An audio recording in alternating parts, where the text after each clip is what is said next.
What's up, homies of the interwebs? This is Lugnut Squapple coming at you from Kaping! Longhorn Harley Davidson, and this is a 2019 Road King. And I was gonna put a Sport Glide out here with it, but hey, we sold it. So that is besides the point. We are gonna compare the two, what you get for your money.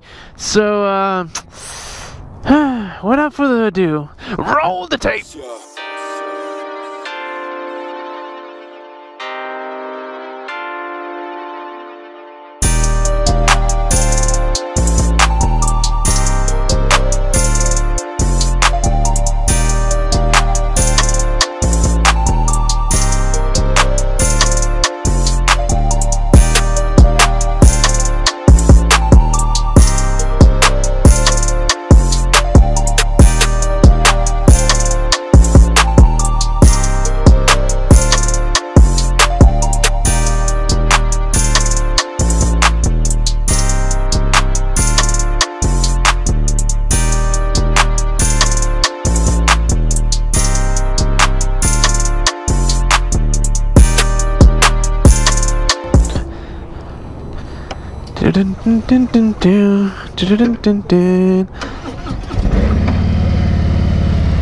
Ooh. So just a sucker. It's just a sucker. Woo.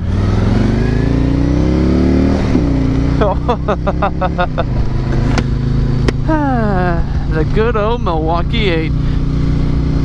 Both of which, then between the Sport Glide and the Road King, both of them get the Milwaukee 8 in the form of its 107 size, 107 cubic inches. And if you were to get on a Road King Special, obviously you get the stroke flywheel, so therefore in 114. But we are comparing both the Road King and the Sport Glide, and they're about $640 something difference. That's it. Yep, there's really not that much in price difference, and it really begs the question why, because one is a touring model and the other one is a Softail. Now the frames are completely different, as you know already, and if you don't, well, guess what? Very different. Not only just the frame, but the suspension is completely different.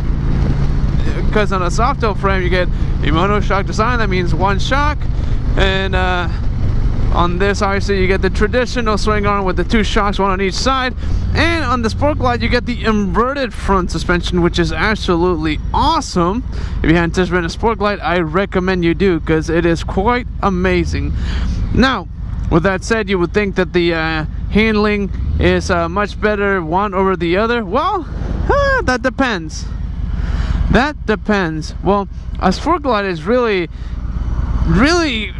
trying to get you to be aggressive in those curves and corners, and because you got that inverted front end, the frame is a lot more rigid, or it's just a stiffer frame, period.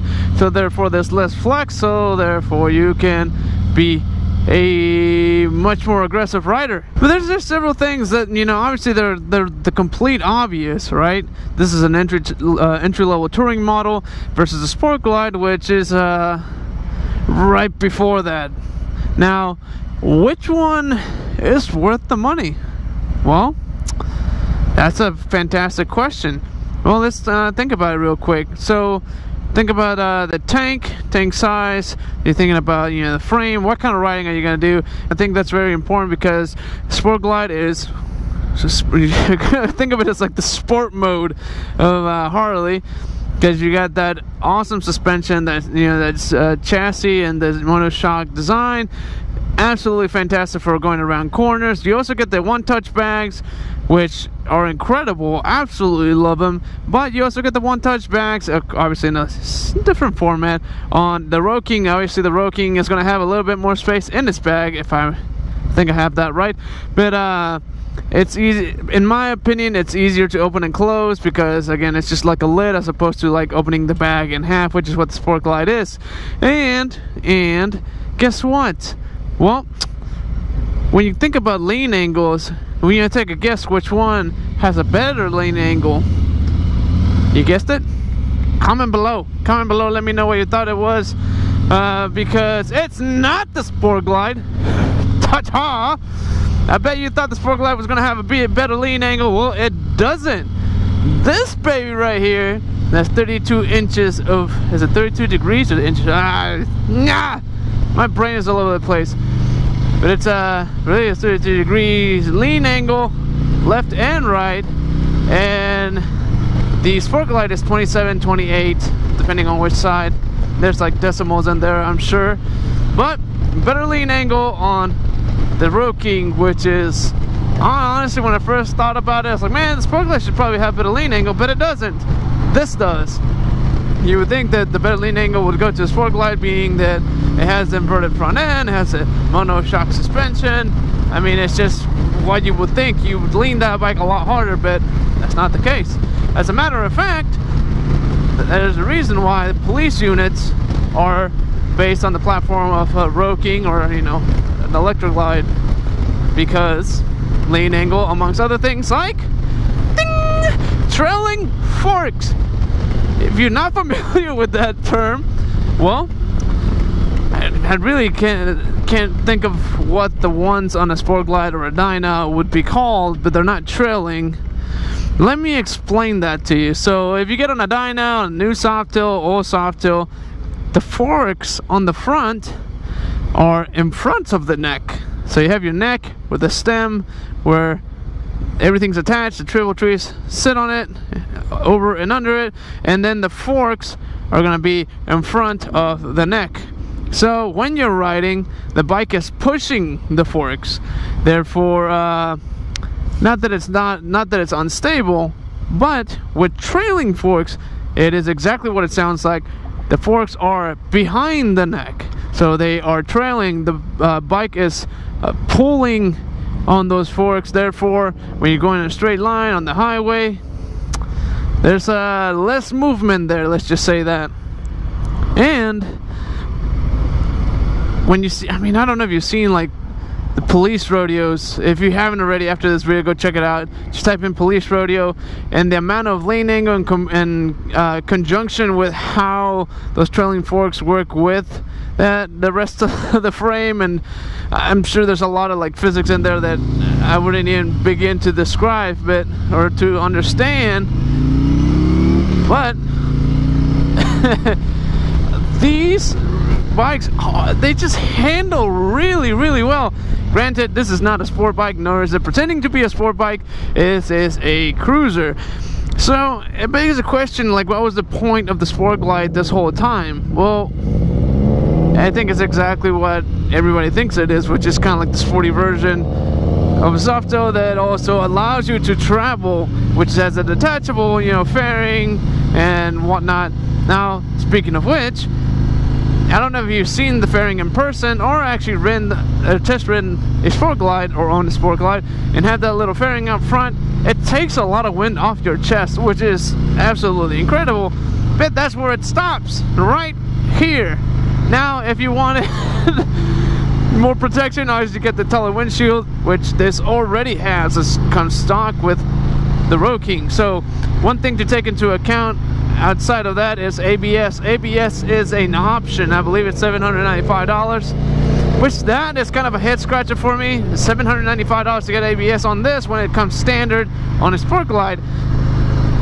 So what is the conclusion here? Because you get a lot of good stuff per bike. There's only a $640 difference, which I don't think is significant at all if you're trying to decide, because $640 honestly is not, you know, it's not even $20 a month on your payments if you're financing the bike, of course. I mean, there's not, $640 is not a lot to be the deciding factor between a Road King and a Sport Glide. No, if looks is all that you're going for, I think it's pretty easy to make that decision. But if you're planning to travel but you also want something nimble, listen, both bikes are amazing just for that. I absolutely enjoy riding the Sport Glide. I think it's a very incredible bike.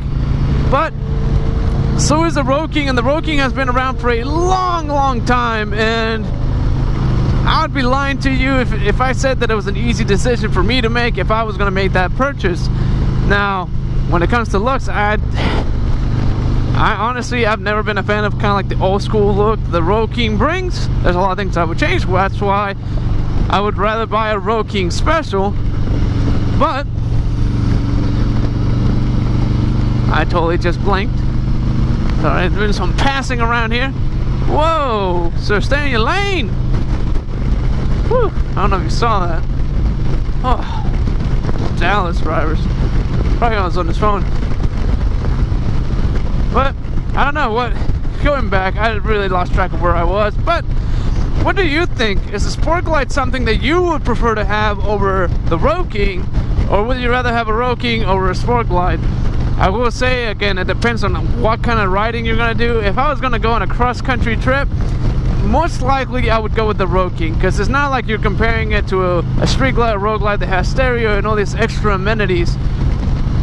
They're just kind of bare bones, less travel kind of motorcycle. One is a little bit for more aggressive riding, but then again, we just talked about how there's more lean angle on this bike as opposed to a Sport Glide. So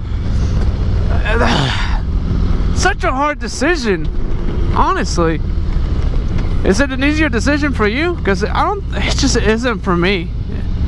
But if I were going to go on a longer trip, going more of a straight line, maybe a couple twisties here and there, I think the Road King is a better choice. I mean, for $640 more, and I'm personally used to not riding with ABS. If ABS is something that you think is important to you, well then at that point it adds up, right? Because not only is it $640, 640 whatever, let's just say $650 $650 difference, and on top of that another $795 just to get ABS. So at that point you're way over $1,000. Well, not way over, but you're over $1,000. So maybe that's a little bit more significant in, you know, price difference. But let's say that on the Sport Glide you're gonna get a taller windshield. Well, you're gonna add that as well. So anyway, this is the most pointless video ever, because at the end of the day it is up to you to choose, right? If you're wanting to buy a bike that you can travel with, then you're just gonna have to decide which one you like more, what kind of accessories are gonna come on or come off the bike, and add those up and see which one makes, you know, more sense to buy. I just don't know which one. I really want to say the Road King. I've always been a fan of the Road King just because of how it handles, how it rides. But at the same time, the Sport Glide, oh jeez. Well, anywho, let me know if you like this video. Subscribe, give me that thumbs up, and go ahead and follow us on Instagram as Longhorn_HD, on Facebook as Longhorn Harley Davidson, and listen to our podcast as MLHD on iTunes, and on SoundCloud as soundcloud.com/ML-HD. In the meantime, get in your Harley and get some wind therapy. Later. Let's back this pig up.